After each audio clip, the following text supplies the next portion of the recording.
Hi, this is Ben Baxter with Accent Software. Today I wanted to bring you a little update on one of the new releases for the Business Central Cloud version 25. There is a 1099 functionality that has been released. And so in order to get to it, you do need to go into the feature management. Once you open that up, there is a section called Feature Update Enable Using 1099 Forms. And once you have selected that it's for all users and that it is enabled, then the functionality becomes available. Now keep in mind this won't be automatically released until version 27, so you can play with it, but when you do enable it, it will be a permanent change to your environment. So just make sure you do this in a sandbox first before doing anything in your production environment. Once it is enabled, there is an IRS forms setup. And so I can just type in IRS set and then it will find the choice for me. Inside of here is where I can enable the collect details for the line.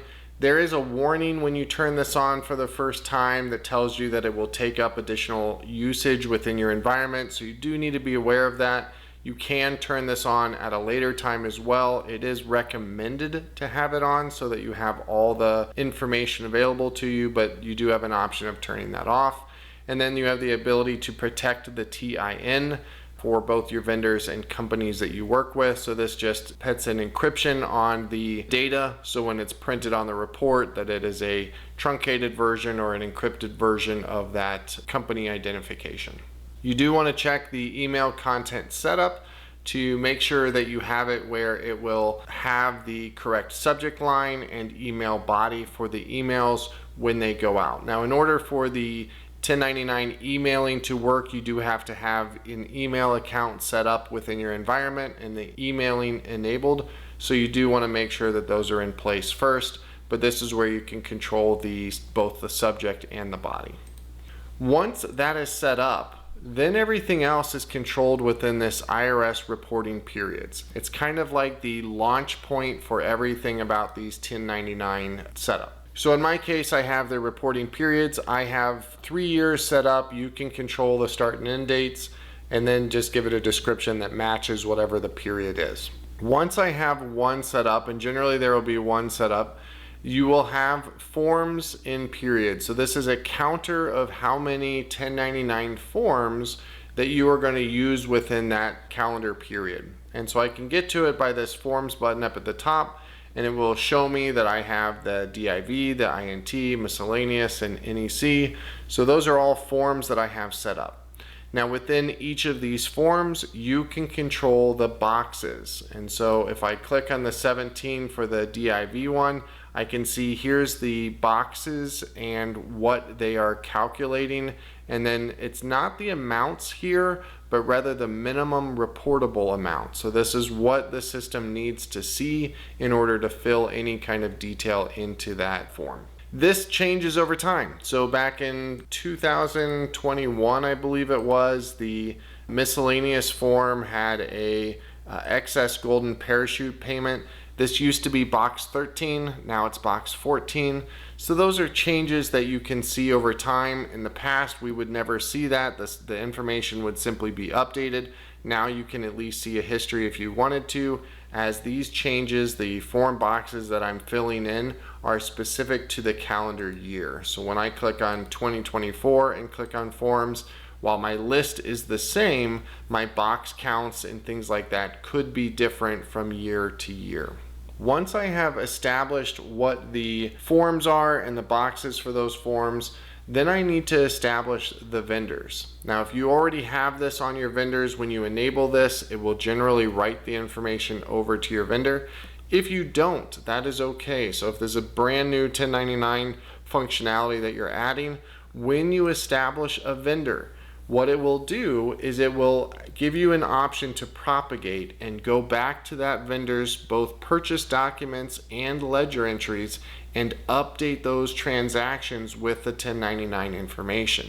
So if I realize that I've already started transacting with a vendor and I forgot to set up the 1099 information, that's okay. The system has the capability of going back and updating any transaction within that given time period with the 1099 information. So you'd be okay there's ability to control that.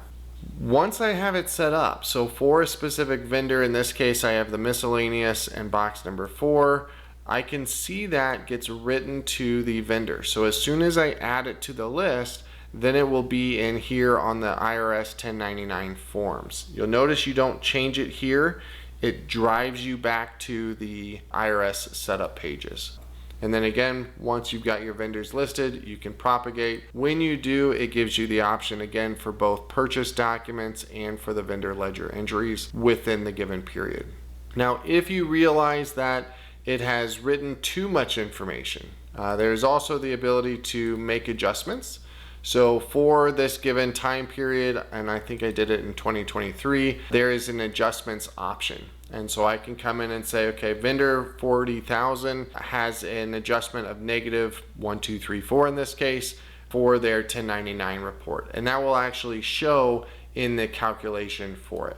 So if I were to run my 1099 calculation for calendar year 2023, I can do so through the documents page, which will give me that calculation. And so for vendor 40,000, this would be the list of all the vendors I have set up. I can drill into it and I can see, okay, for the calendar year, calculated amount is $166,587. I can drill into that to see all of the ledgers, so I can do my comparison. Then the amount that's going to be on the 1099 is $165,353.33, because there's that adjustment for -1,234.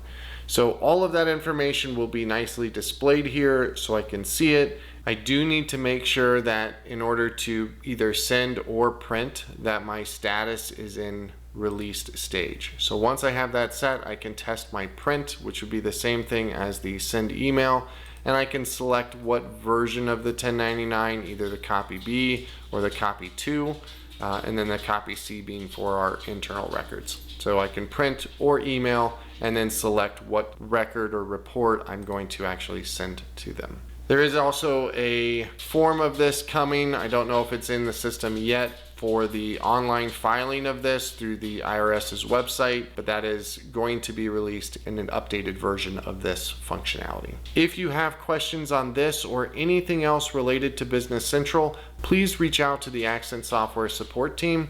We love to help people better utilize their Business Central environments, and we would look forward to talking to you as well.